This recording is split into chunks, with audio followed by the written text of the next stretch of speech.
in Chicago, and of course at the time it was a question of either we could, back then young men like us, we could enlist, and or else we could wait until we were drafted. Well, both of them were. I mean, drafting was definitely, that wasn't any question. If you were a healthy young man, you were going to be drafted one way or another. My biggest thing that I didn't want to do, I didn't want to be drafted and then end up in the infantry. So that's something I didn't particularly want to do. I didn't want to. I didn't think in other words, I wasn't happy about thinking about foxholes. Yeah. So I decided that, well, the idea was that if you enlisted, you could choose your branch of service. Now that provided you had certain aptitudes after you had enlisted. So I had a cousin that lived in Chicago with me, and we both did a lot of things together all the time. And we both decided that we were about a year apart, each the two of us. We decided that we might as well enlist. We get to choose our branch of service. So that's what we did. And we did both enlist, and we were told the morning that we were supposed to report in downtown Chicago, bring a towel and a toothpick. I mean, I don't need a toothpick. Towel and a toothbrush. That's all we were supposed to bring. And that's what we did. Well, the funny thing is that the two of us got there at the same time, and we got in line for our physicals. And he got in that line and I got in this one, and unfortunately I didn't see him for 4 years later. It just happened that way. He ended up in the Air Force. He was a mechanic, worked on aircraft engines, and me, I ended up in the Air Corps. There was a lot of schooling in my case. I went through a lot of schooling to learn all about radios, and from the ground up, radio, everything, what happens and all that. So that's where part of the aptitude came in. They checked you for certain things like that. And I was lucky. I was glad I got in. So I ended up in what was known as the Air Transport Command. And then, of course, I also ended up with an outfit called Army Airways Communications System. In other words, when planes were traveling throughout all the bases, it was all recorded, and all bases ahead were advised what time the plane was coming, what was on it, all that sort of thing. How many people, the people, they had to prepare for things. That was basically what it was about. So where can I start with questions? Well, I got one for you. So, describe specifically as you can the nature of what you yourself did. Well, first of all, the one thing that we had to, I went to Scottsfield, Illinois, where we trained to learn all about radios, and also the biggest thing we had to learn about was Morse code. Everything was done in Morse code. And that was not easy. First of all, to learn to type. That we had to do. And learning Morse code wasn't easy either. Of course, it's easy for me now, because I can listen to Morse code at 60 words a minute. But of course, that's a lot of that is worn down somewhat. But I could, at that time, type Morse code at 60 words a minute. Wow. It's pretty fast, but it gets so you listen to words rather than letters more than anything. But that's with practice, Anyhow, when planes were leaving any particular place, if they were going from Natal to Dakar, the distance across the Atlantic was 1,617 miles. So it's the shortest distance, across the ocean, and that makes sense why it was established that way. The offices in Dakar were the messages went ahead telling them what kind of plane was leaving, how many people were on it, what else was on it, whether it was freight or ice cream or whatever, and of course but all of that was done in Morse code, so that the messages were all in 4-letter groups, and everything was based on Greenwich Mean Time. Greenwich Mean Time, you know what that is? That's the same time all over the world, except that it's different times in different parts of the world. So all messages were based on that. Now, all of the different offices or different air bases that we were at or went through all had what we called cryptographers, and all of the coding was automatically decoded by machines, cryptography machines. So whoever was in charge of the base, the messages came through. We took all the messages.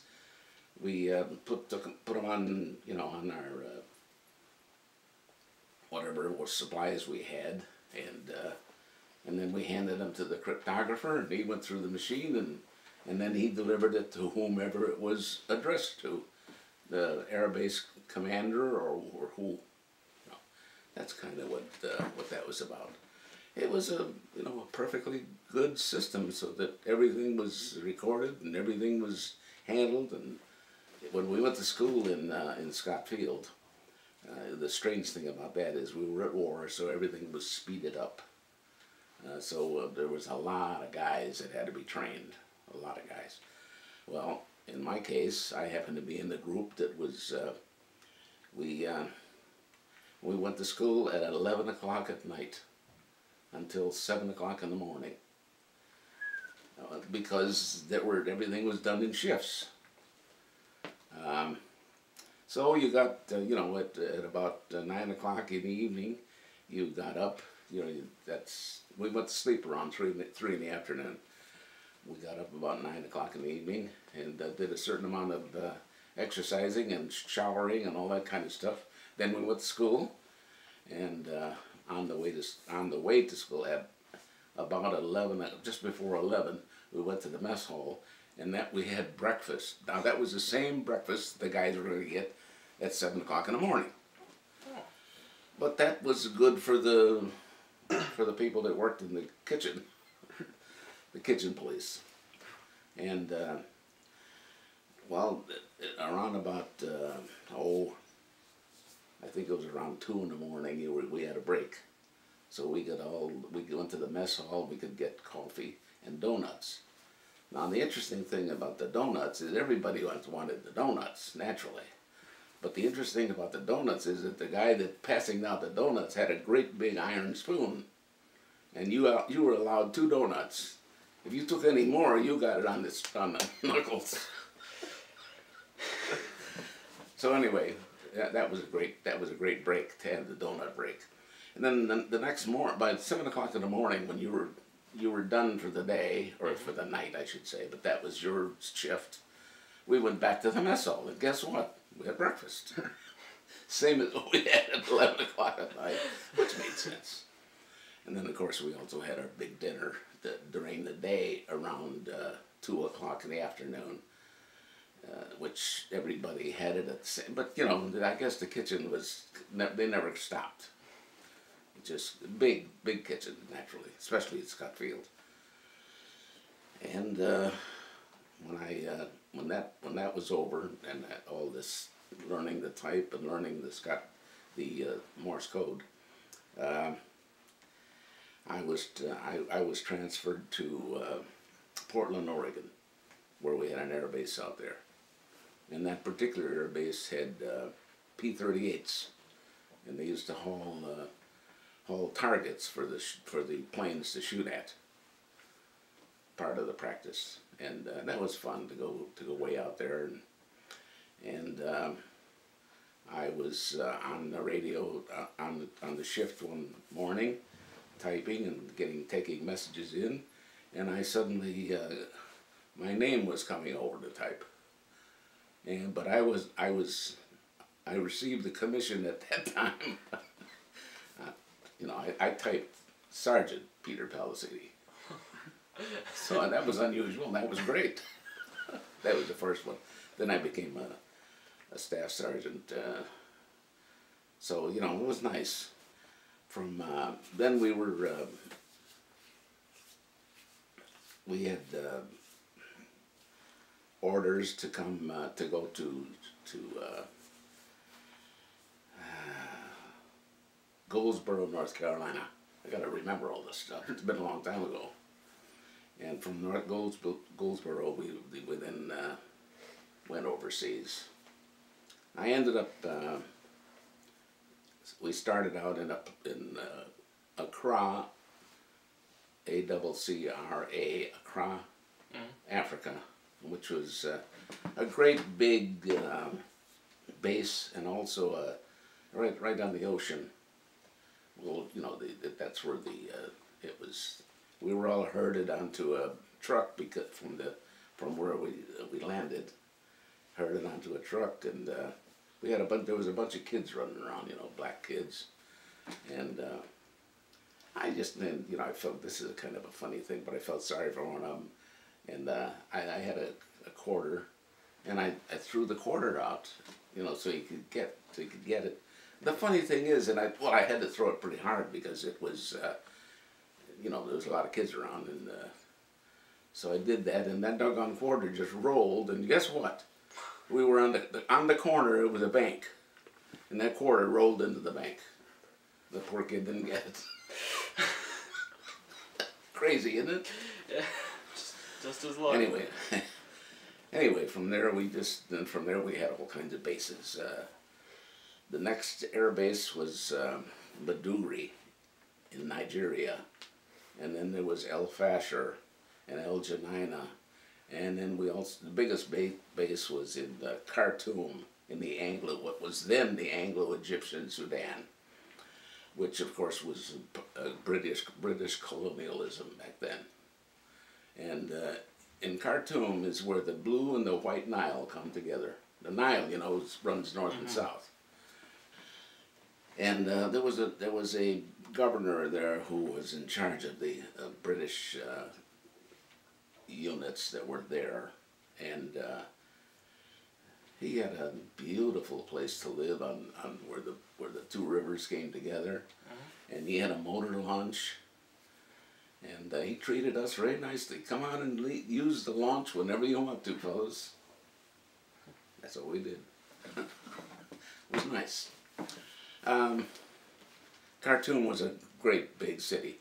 And the air base that was established was in a university, so it was great. We had all kinds of tennis courts, we had swimming pools, and we had a lot of you know, quarters, the barracks, and that sort of thing. So it was great, and we had a lot of. It was a very important air base.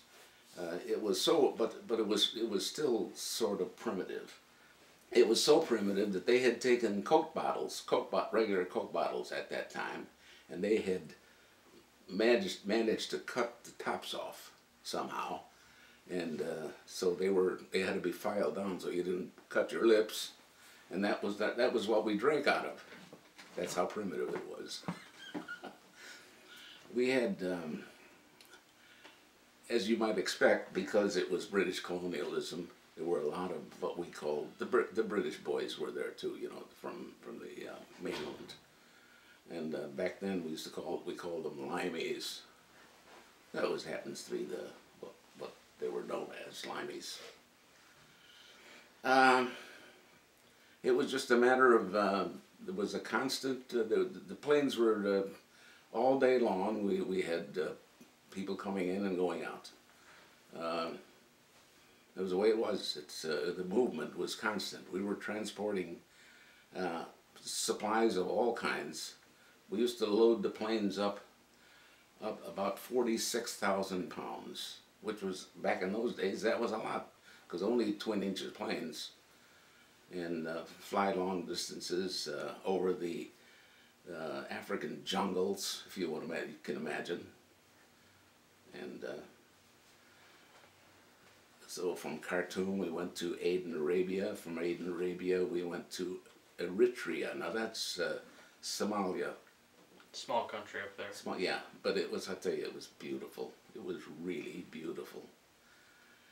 And from then, of course, from Eritrea to, we just into Aden, Arabia, and then on to another base was called Salalah. And then there was an island. It was called Masura Island. It's a little, tiny little island. I could show it to you on the map, but it was a great place. And of course, here's the interesting thing about that place. It was completely, now mind you, now this is 1943, or yeah, about 1943. It was completely self-sufficient. Now by that I mean that we made our own electricity. We had a big power plant. We desalinated all the water that we used for drinking, for showering, for whatever.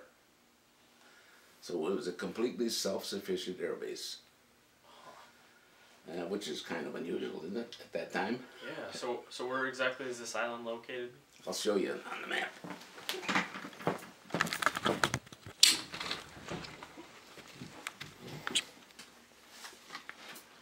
This is the areas that I was telling you about across Africa.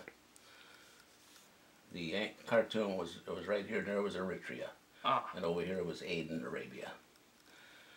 Let's see here. It was the country of Oman, and then there it is, right there. That thing. That little, that little tiny island there. Yeah. So that was self-sufficient. Oh yeah, that was Masura Island. Well, there was a base here in Arabia, one in Salalah, one in Masura, and from there we jumped over into India. It was 610 miles from there to Karachi, India, which was a very large air base. But that's the one that was. But it's a beautiful place, and you should. I've brought it up on Google several times. Made into a resort area. Really? Just loaded with hotels and beautiful places. Well, you know, that's that kind of world. Just great.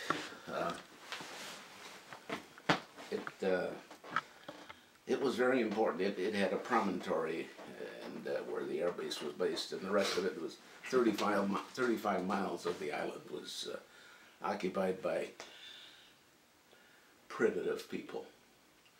People that is this bad? I mean, is it okay to talk about that sort of? Oh yeah, no, feel free. Feel free. Well, first of all, there were a gang of us guys on that base, which we went to different different bases every day. Time off, we went to we had beaches that were endless beaches. How did we waste our time, or pass our time?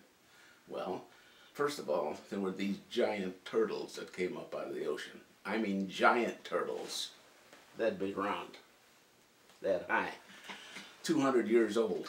That's what we're told.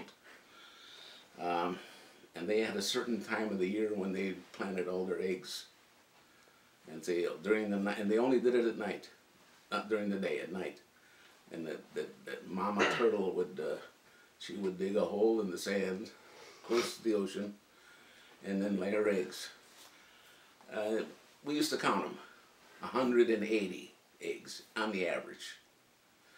And they were beautiful things, but they were not a hard shell, they were soft.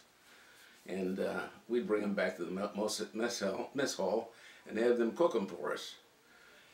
They were excellent, except that they did have a little bit of a wild taste, you know, versus the chicken egg. But it was great. That's part of the fun of being there, and you know, although it was, we used to go back into the interior, take a walk into the interior, and now, mind you, this is the part that was really something. Here would be an old man sitting alongside the ocean, and he's working on his fishing nets, repairing them or whatever. And you know, what was interesting to us was one of our planes was coming in for a landing, And he'd look up at that thing. I suppose, I don't know how many times he's seen one. He probably saw one many times. And so it got to be normal for him. He didn't know what the heck it was, but he's like, oh, you know, he's just unusual. Here it comes. And so he'd go back to his nets. They had hand-hewn boats that they used. And yesterday's catch was a fish that was slung. They were cleaned and draped over the sides of the boat to dry in the sun.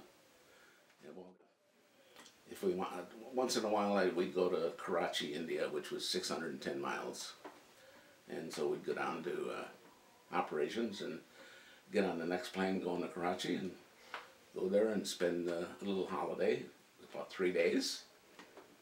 And so that's what we did. Now, but here's the interesting thing.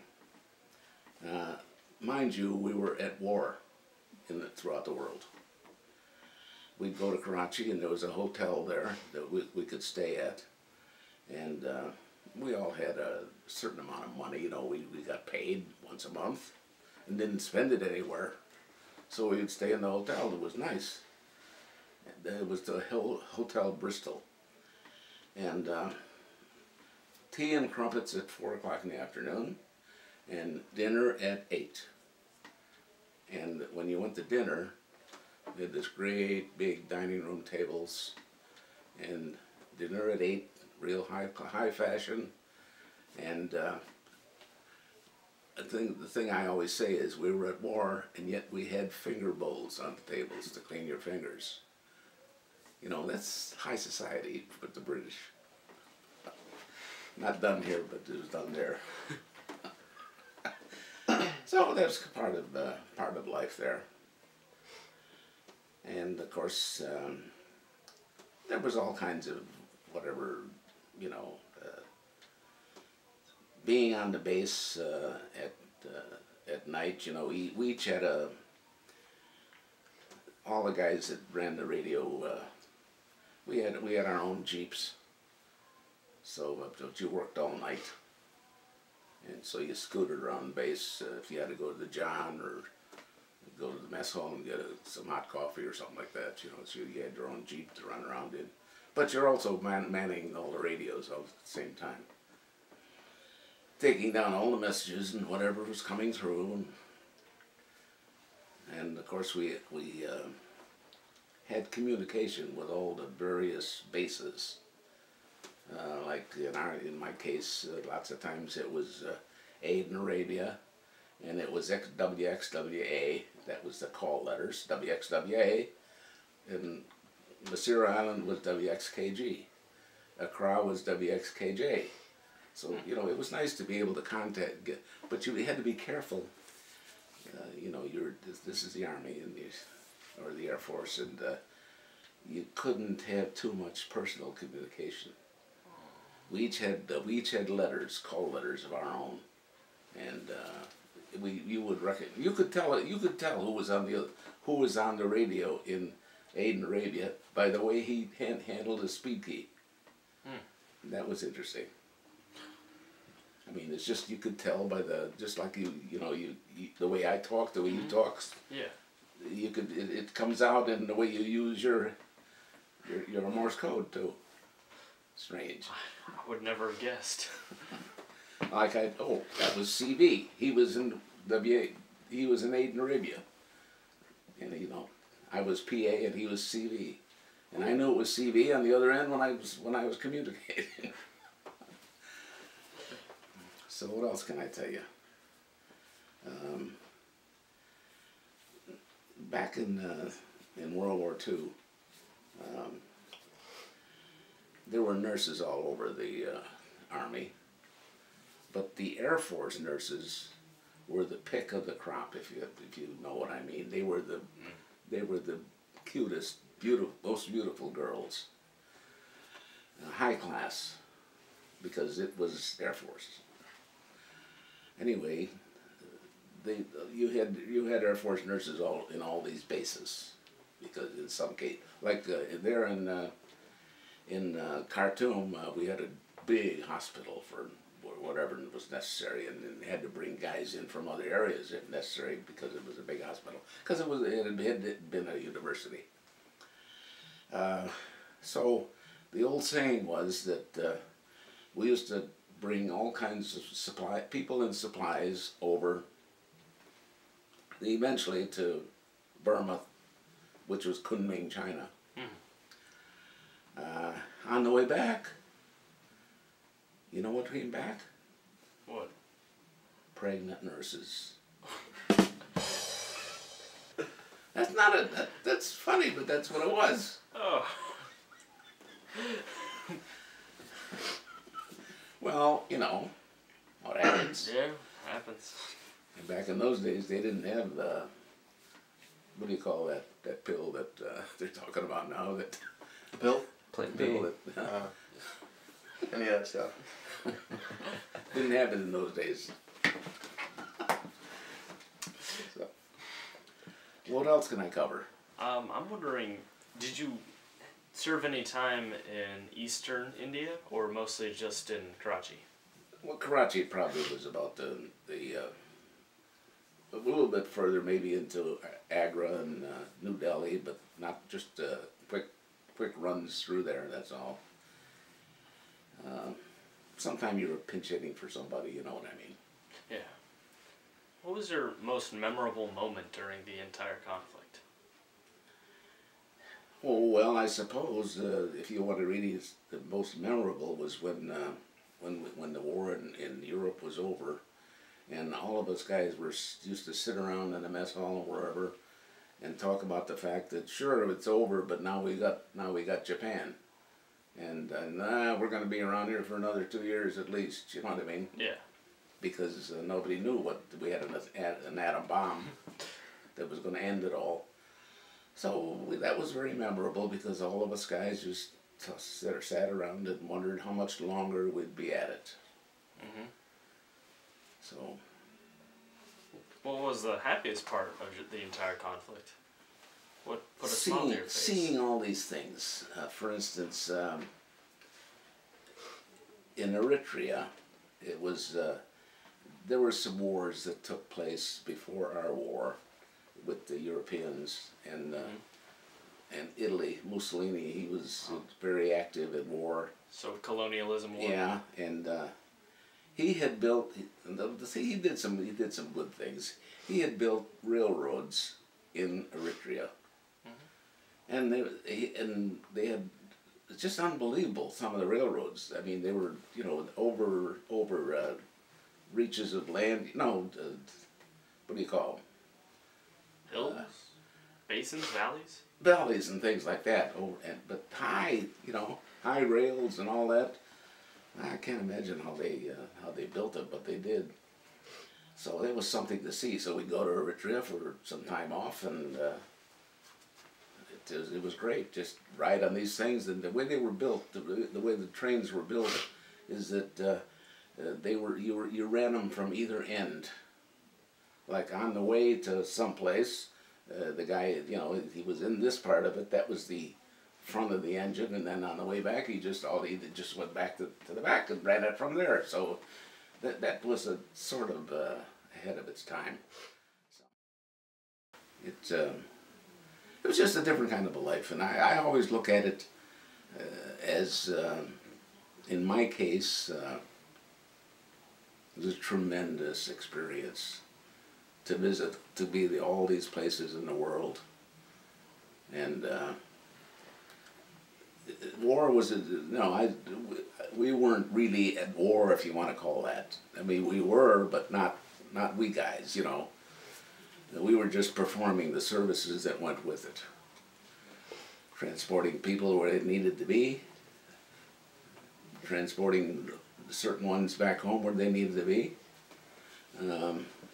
Sad part of it is that when we were bringing back a lot of these GIs from Europe, a lot of them had been gunners on bombers and things, and some of them they had experienced some bad situations.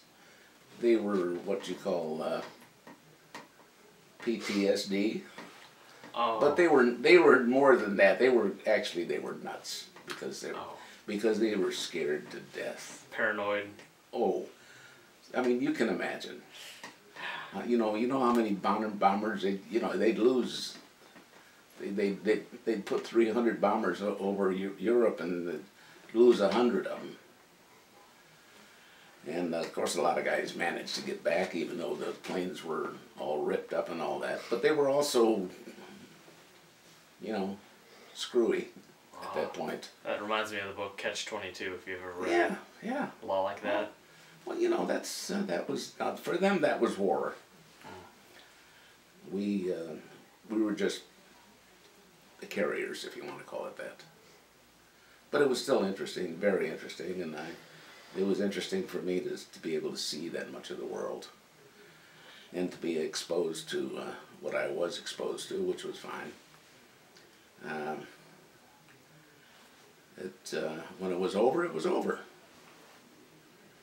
I was mustered out at Chanute Field in Rantoul, Illinois, and came home.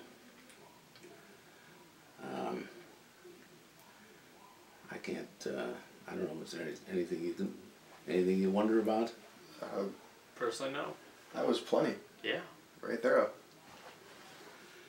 You sure you don't have any questions?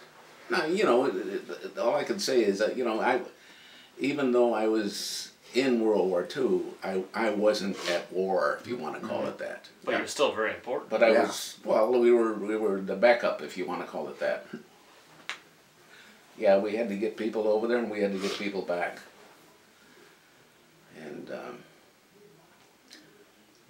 I've seen a few planes that didn't quite make it. They either undershot the field or overshot the field, and so that was the end of that. And, we had a few of those. On Masura Island, when I told you about being self-sufficient, we had a plane come in once that undershot, and he ended up in the ocean, and then of course we had to drag them all out, and we had refrigerators to keep the food in, big ones, and so we had to stuff them full of bodies sometime until they were able to move them elsewhere. Those are bad things, but it happens. Yeah.